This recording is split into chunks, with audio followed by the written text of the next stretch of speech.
Mabuhay Pilipinas! Maligayang pagbabalik dito sa aking channel, pero kung bago ka lang, pasuyo ng like and subscribe. Salamat agad. Ngayong araw ng Biyernes, September 27, 2024, kabayan, update po tayo sa ating latest na balita sa ating panahon.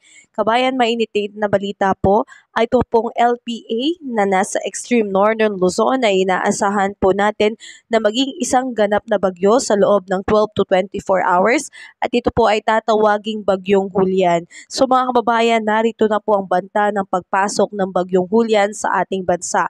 Kaya kahapon pa lamang po ay apektado na po dito at nakakaranas na po ng pag-uulan dito po sa may extreme northern Luzon, particular na po sa may Batanes. At asahan na po natin mga kababayan na sa madarating pang mga araw at oras, kabayan, tayo po ay makakaranas po ng malalakas na pag-ulan, lalo na po dito sa may mga area malapit po sa may extreme northern Luzon. Ganun pa man kabayan, asahan pa rin po natin na patuloy po tayo makakaranas ng maulang panahon dito po sa may east of eastern Visayas dahil meron po tayong binabantayan dyan na tropical depression.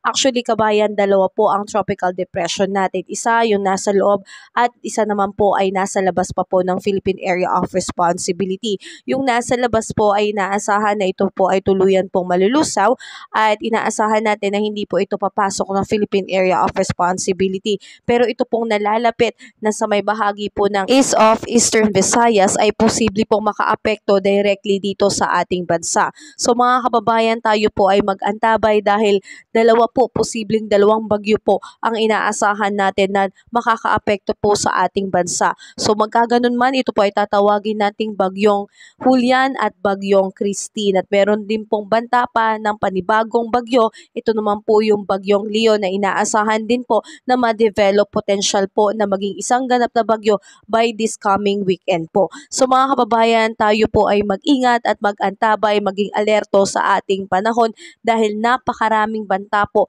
ang posible pong makaapekto at magdala po ng malalakas na pag-ulan na posibleng magdulot ng mga pagbaha and landslide po, lalo na po sa mga prone areas natin. Kaya tayo po ay mag-ingat mga kababayan. At asahan po natin mga kababayan, lalo na po dito sa may Batanes na apektado po nitong LPA na magiging isang ganap na bagyong Julian ay talaga naman po makakaranas po ng malalakas na pag-ulan. So ingat po tayo dyan sa mga areas na nabanggit. Samantalang dito naman po sa may Metro Manila, asahan pa rin po ang pagkakaroon ng partly cloudy to cloudy skies with isolated rain shower and thunderstorm. Epekto naman po yan ng mga localized thunderstorm. So tayo po ay mag-ingat kabayan at ganoon po sa mga areas na hindi ko po mabanggit. Nandyan pa rin po ang tsansa ng pagkakaroon po ng pag-ulan. Kaya ugaliin natin magdala ng payong, kapote bilang panagala sa biglang buhos ng ulan.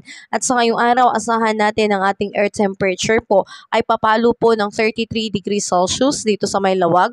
Tugigaraw, 32 degrees Celsius. Baguio, 25 degrees Celsius. Metro Manila, 33 degrees Celsius. Tagaytay, 32 degrees Celsius. At sa Legazpi po ay 32 degrees Celsius. Dito naman sa may Calayan Island at Puerto Princesa, aabot po ng 32 degrees Celsius. Iloilo, Tacloban, 32 degrees Celsius. Cebu, 31 degrees Celsius. Cagayan de Oro, 32 degrees Celsius. Zamboanga at Davao po ay 34 degrees Celsius. Muli mga kababayan, tayo po ay patuloy po na mag-ingat at maging alerto sa ating panahon dahil makikita po natin na may banta na po ng panibagong bagyo. Ito nga pong bagyong Julian at bagyong Christine at kalaunan po ay magiging bagyong Leon kapag may panibagong bagyo na naman po ang mabubuo sa loob ng Philippine Area of Responsibility. Tayo po ay maghanda na ng ating mga emergency kit, ganun din po ng mga halagang gamit natin, ikip na po natin sa pinakaligtas na lugar at tayo po ay patuloy na manalangin sa ikabubuti at ikagaganda ng ating panahon. Ingat tayo kabayan, God bless po sa lahat. Kabayan, kung nakatulong sa iyo ang video na to, huwag mo namang kalimutang mag-like and subscribe at pasuyo na rin po, pahit na rin po ng notification bell para updated ka sa mga susunod ko pang weather update. Muli, maraming salamat, ingat, God bless po kabayan.